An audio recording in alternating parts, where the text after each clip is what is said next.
Alright, time for me to piss off the entire Spider-Man fan base. I truly think that Tom Holland's version of Peter Parker, aka Spider-Man, is the best version that we have seen on film ever. And yes, I am an unabashed MCU stan, but I'm not some newbie to Spider-Man. I grew up with Tobey Maguire's Peter Parker trilogy, and I fully admit that Spider-Man 2 is one of the best superhero movies ever made. Having said all of that, I do not think that Maguire's portrayal of Peter Parker and Spider-Man is nearly as authentic, charming, heartwarming, and real as that which we've gotten from Tom Holland. And if you're mad at me for that take, buckle up because it's about to get worse.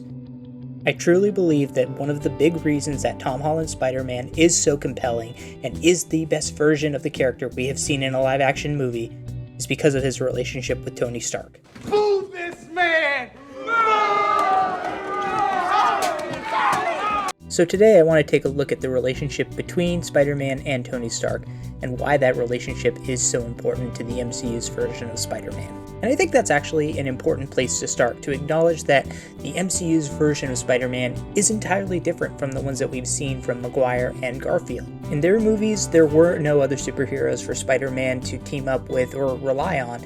They were the only superheroes that appear to be in existence, other than a few odd nods to Doctor Strange in the Sam Raimi trilogy. It makes sense then that Spider-Man couldn't just pop over to Iron Man or to Doctor Strange for a little bit of help. There's nobody else to help him save the city. He has to do it on his own. But that's not the case for this version of Peter Parker. Not only are there other superheroes in the world that he can call on to ask for advice or for help, but these superheroes have existed in the world since he was a little kid. So when people say that they hate how the MCU Spider-Man is hero-worshipping these other superheroes, I want to really put into context what that is like. Imagine that you're a basketball player. You've been playing basketball ever since you were a little kid. You've recently gotten good at it because maybe you just had a growth spurt.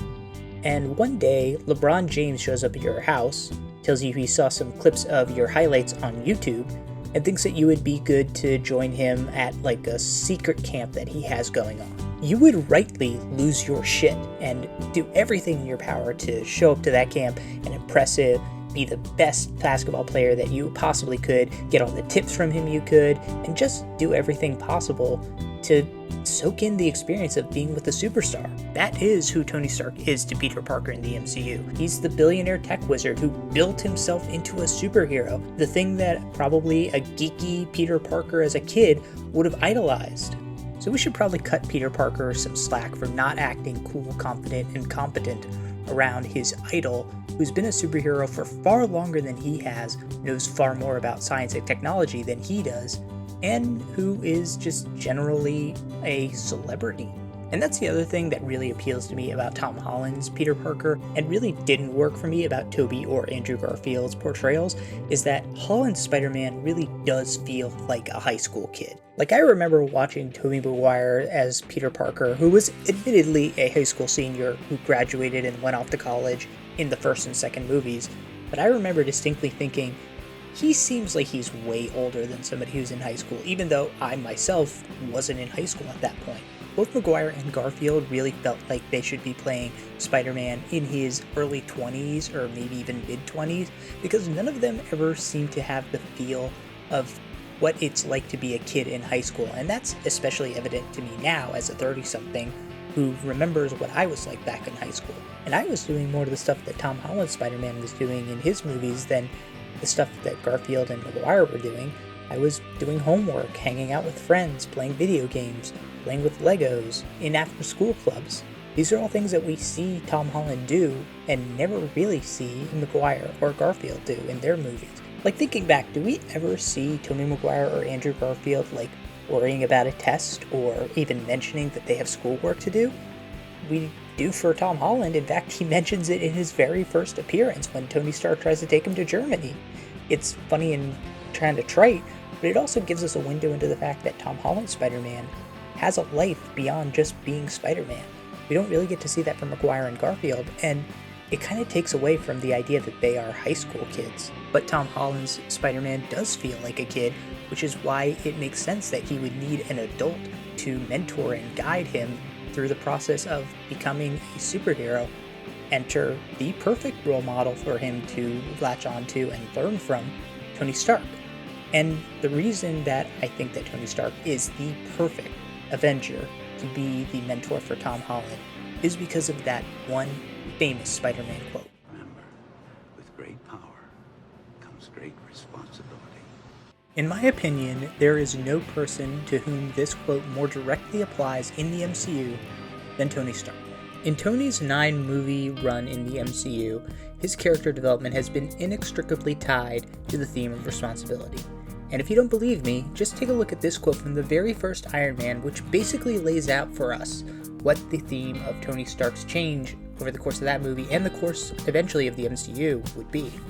You and your new direction isn't in the company's best interest. I'm being responsible. That's a new direction for me, for the company.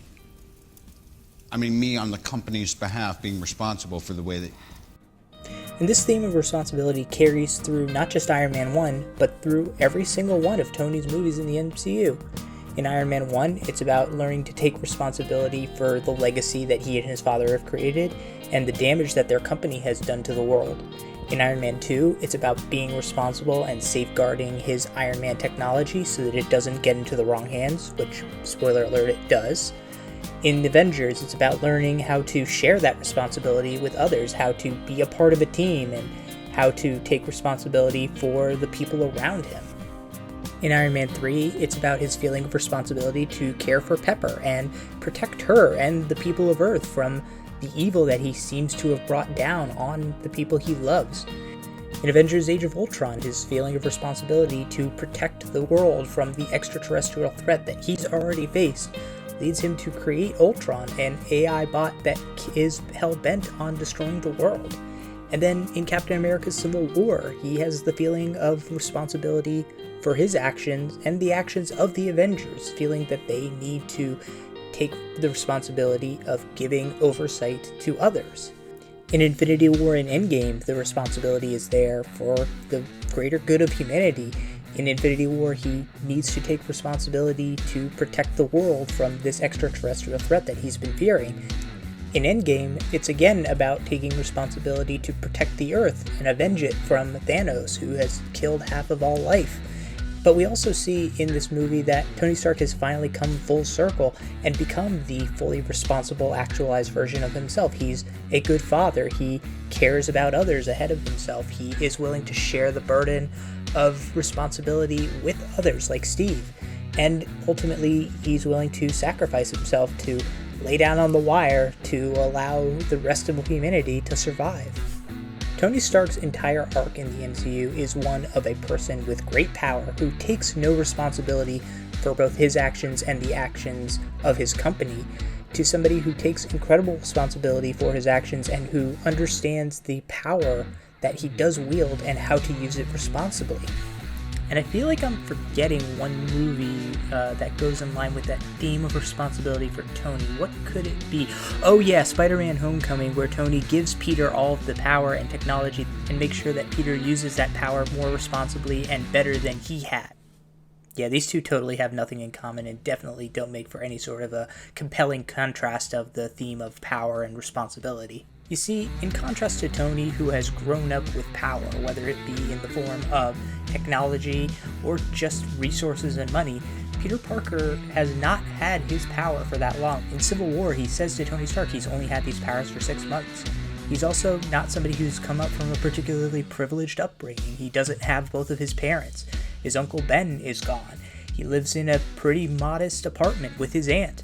He is not somebody who has known power for his whole life, and that's a theme that shows not just in Civil War, but throughout all of Tom Holland's Spider-Man movies. Because when we first meet Peter Parker, he already kind of is the responsible one. He goes to school, he's a good student, he doesn't tend to get into trouble, he's a regular kid. And that responsibility is evident from Peter's answer to Tony Stark when he asks him, "Why do you do this?" Because Tony is clearly very cognizant of the fact that people can get power and abuse it or use it to benefit themselves, kind of as he did. And that's why Peter's answer is sort of what seals the deal that this is a kid that he wants to take under his wing. Why are you doing this? I gotta know, what's your MO? What gets you out of that twin bed in the morning? Look, when you can do the things that I can, but you don't, and then the bad things happen, they happen because of you.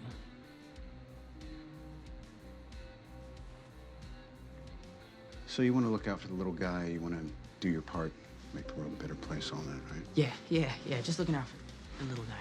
As a side note, Raimi fans, did you want Tom Holland to just literally look at the screen and say, with great power comes great responsibility, like he was in Spaceballs? But this is ultimately the reason, I think, why Tony picks Peter. It's not just because he has these incredible powers. He sees in Peter Parker a kid who is his polar opposite, a kid who has great responsibility, who feels the weight of that responsibility, but doesn't quite have the power to exercise it properly. That's why Tony gives him the Iron Spider suit and gives him all of these upgrades. He thinks that Peter Parker is the better version of himself, a smart, young, scrappy kid who can do great things with this power if he just learns how to use it. And that brings us to, I think, the pinnacle moment of Peter and Tony's relationship, which comes in Spider-Man Homecoming. It comes after Peter has nearly killed those people on the ferry. Iron Man had to show up and fix everything for him. And they meet and on top of that tower where Tony says, I just wanted to be like you. And I wanted you to be better.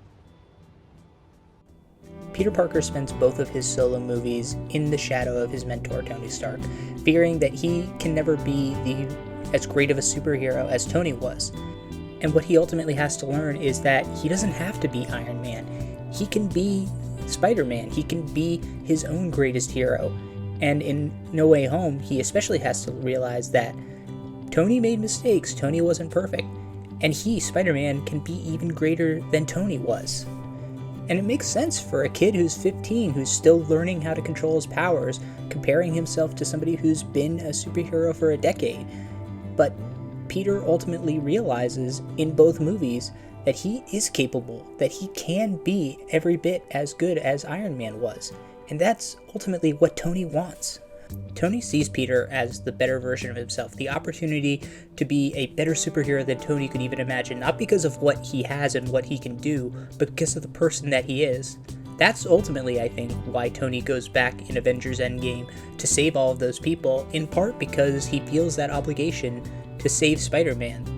That's why Happy Hogan tells Peter in Spider-Man No Way Home that Tony did what he did knowing that Peter would be here, and that's why he was okay. That's why Tony left the Edith glasses to Peter. It's because Tony believes in Peter, the person, and believes that he can be a greater superhero than he ever was if he has the power.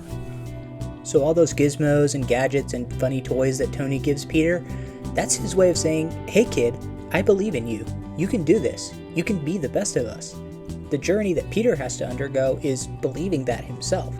And for a character who is not only becoming a superhero, but also becoming an adult, I think that's such an important lesson to learn, and it's what makes these movies so enjoyable to me. This is a kid who is learning to grapple with the responsibility of being a superhero, but also grappling with the fact that he already has the responsibility. He just needs to understand and believe in himself. So Spider-Man in the MCU is Iron Boy Jr., and that's not an insult, because Iron Man was a flawed hero who was held back by his own lack of personal responsibility, something that he grappled with for a decade plus. But when he sees Peter Parker, he doesn't just see himself, he sees somebody who can be better than him. And that is what makes Spider-Man in the MCU so goddamn special.